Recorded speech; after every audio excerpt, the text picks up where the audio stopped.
आ जाओ, कहां से बताना इसमें? प्रश्न संख्या 21। पिछले क्लास में हम कहां तक बता छोड़े थे?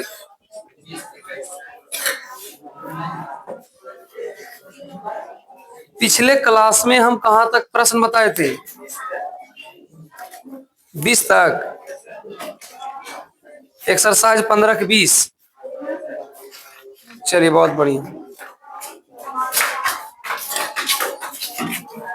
जी, लैपटॉप है। आ जाओ, तो हमको बताना है 21 से। 21 बताए थे ना जी? 21 नहीं बना? 21 आए समझ रहे हैं तो पिटाई खोज रहा है। चला जाए 21।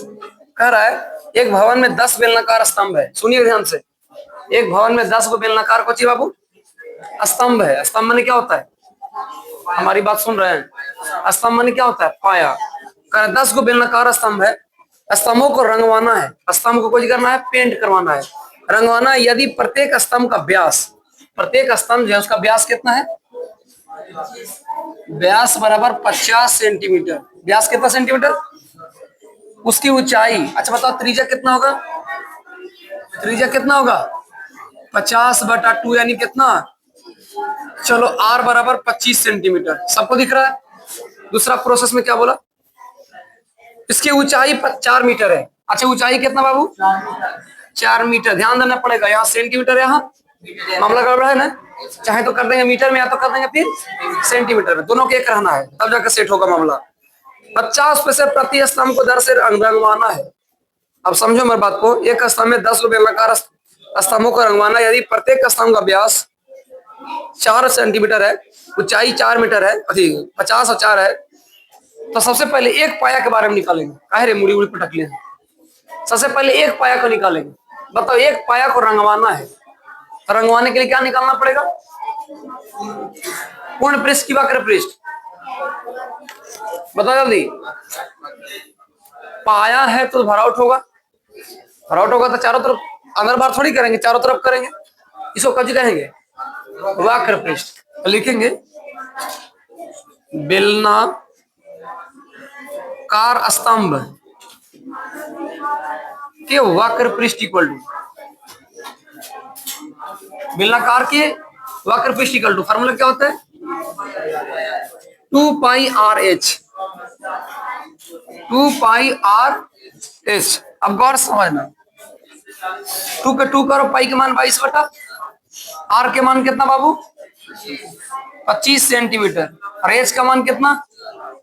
400 सेंटीमीटर। कोई दिक्कत? यहाँ लिख देते हैं। अच्छा पाई का मान 3.14 दिया है, चलो रख लेते हैं उसको। 3.14 बटा सब। ये बताओ हमारा क्या समझ में आया? हाँ सबको समझ में आया? कैसे? पॉइंट हटा करके दशमलव को 1 माने और उसके बाद जितना उधर अंक था उधर 0 दे दिए। ठीक है, तब समझदार है आप लोग। दूसरों से दूसरों चल गया। अब आप तो खाली गुना करना बचा सर। 25 और 100, 100 दूनी 200, इतना हम कर दिए। 200 गुना अगर 314 करेंगे तो सिंपल है, हो जाएगा गुना। 4 दूनी के 8, 2 और 3 दूनी के 6 और डबल 0 दे दो। ये हो गया सेंटीमीटर स्क्वायर। ये कौन निकल गया सर?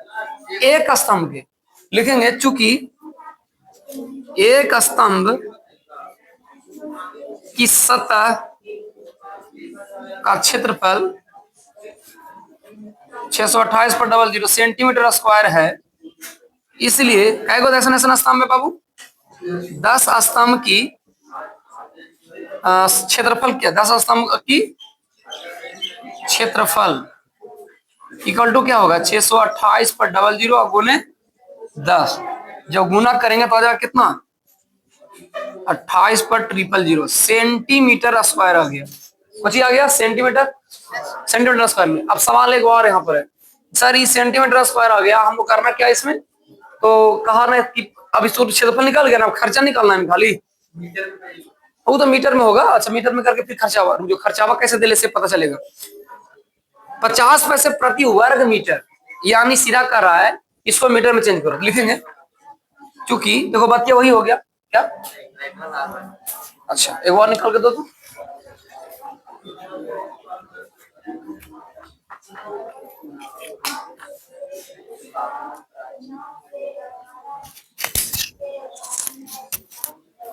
बैटरी लो हो गया। देखो कह रहा है क्या, सुनिएगा गौर से। सब लो है, लाइन नहीं गड़बड़ा रहा है। एक हम बेलनाकार आकार के निकाले, तू आ गया कितना 62,800 कितना आ गया 6,28,000 में, इतना आ गया सेंटीमीटर स्क्वायर। इसको मीटर में चेंज कर लेते हैं, लिखेंगे 100 सेंटीमीटर इक्वल टू 1 मीटर होता है। भागा दो टोटल 628 पर 000, अब भागा कर दो 100, दूसरों से दूसरों खत्म, आ गया कुल क्षेत्रफल लिखेंगे। इसलिए 10 स्तंभों का कुल क्षेत्रफल कितना आ गया बाबू 28, 62,80 ना आ गया, मीटर स्क्वायर आ गया, इक्वल क्षेत्रफल आ गया। अब यहाँ हमारी बात को समझना, ये बेचारा चिल्ला चिल्ला बोला है कि एगो में 1 मीटर स्क्वायर में कितना खर्चा लगता है, लिखेंगे इसलिए प्रति वर्ग मीटर पेंट करना कि कलाई करना कुछ लिखल था रंगवाने, प्रति वर्ग मीटर रंगवाने का खर्च कितना रुपया था 50 पैसा दे ले बाबू, फिर इसको रुपया बदलना पड़ेगा, ध्यान रखना।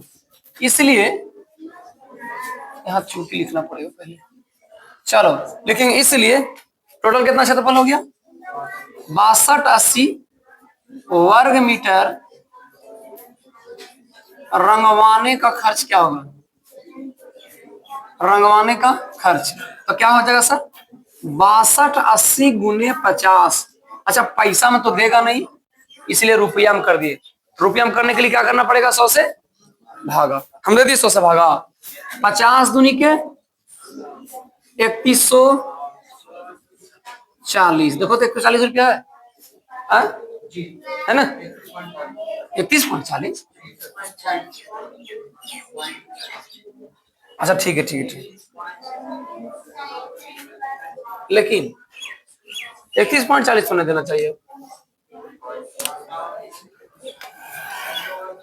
तो रुक जाओ, तो कहीं एक जगह मेरा से गलत हुआ था। हाँ गलत ये हुआ है ना कि हम इसको भागा देने के लिए खाली 100 से गुना किए, ये तो नहीं समझ में आया। और खाली 100 से गुना कब होगा जब खाली एगो मीटर में रहेगा तब।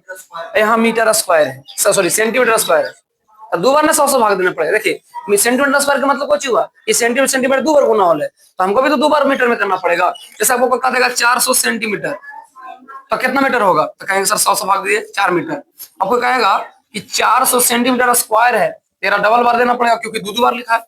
इस अनुसार से हमको लग रहा था, इस अनुसार से यहाँ करना पड़ेगा क्या 100 गुने 100, तो 100 से 100 कट गया, बचा कितना 100 से 100 भी कट जाएगा, बचा कितना ही, तो बच गया यहाँ पर पॉइंट बढ़ जाएगा और किसको भागा देंगे रास्ता 62.8 पैसा। जब 62 पॉइंट आ जाएगा, 62 पॉइंट कितना आ गया 8, तो दशमलव को हटाएंगे, यहाँ लिखते हैं फिर से एक बार 62.8। कुछ समझ में आया तो नहीं के समझाते हैं इसको। 62.8 गुने 50, ये 50 पैसा को हम कर दिए रुपया में, तेरा लिए हम कर दिए 10, ये खत्म हो गया। कुछ समझ में आया। अब 10 बचे 50, 25 20 बचे 100। अब देखो भागा दो, इसको भागा देंगे 20 में, अगर हम 628 से, तो देखो कितना आएगा 20 दूनी 40, 20 दिया 60, कट गया 2 उतर गया, आ जाएगा 8, 20 से कहा है 20, खत्म हो गया 8 आ गया, दशमलव बटाओ 0, 20 जाओ 80, इतना देता है। चलो इसका आंसर आ गया 31 पॉइंट कितना 31.4 लिखेंगे। अतः 10 स्तंभों को, अरे हाँ वही रंगवाने का खर्च 31.40 पैसा होता है। देखिए एक बात सुन लीजिए, अगर दे देगा 1.5, इसको 1.5 कहते हैं, कितना कहते हैं 1.5, मतलब 1 रुपये 50 पैसा इसको कहते हैं, ठीक है। हाँ तो 1.4 है तो 1 रुपये कितना पैसा 40। अब हमको ये बात समझ लो कैसे कैसे हुआ से। जय हो राधे राधे राधे। ठीक है, इसको आप नोट डाउन करेंगे पहले।